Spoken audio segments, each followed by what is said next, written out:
ng Department of Trade and Industry or DTI Region 1 sa pamamagitan po ni Ma'am Merly Membrere patungkol dito nga po sa Consumer Month na tinatawag po natin para at least maliwanagan or malaman po na ito po mga kapwa mamimili po natin not only dito lamang po sa Dagupan or sa probinsya po natin kundi sa buong bansa po natin.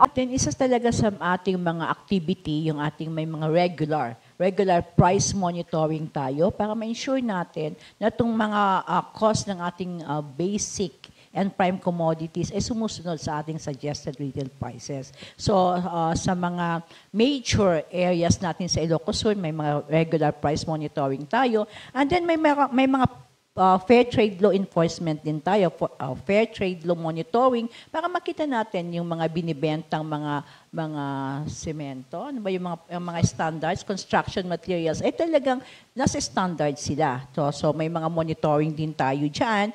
And of course, yung mga areas na medyo malayo sa kabihasnan, yung mga far-flung areas, nakakaroon din tayo ng mga diskwento caravan para madala natin itong mga consumer items sa kanila para at least hindi na sila pumunta pa doon sa malalayo, lalong-lalo na sa medyo malalayong lugar. And even now, magsisimula na naman tayo ng mga Noche Buena, Robert, mga Noche Buena item, malapit na naman ng Christmas para makita natin na walang umaabuso sa presyo ng mga produkto na ito.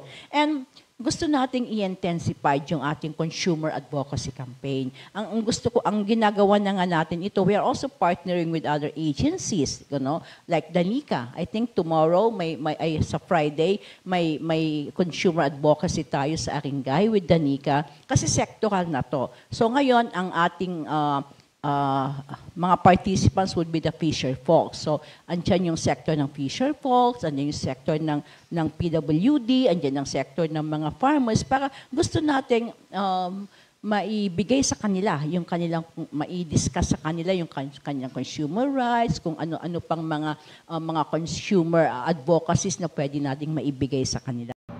Patungkol po sa mga patuloy po nilang isinasagawa just to protect.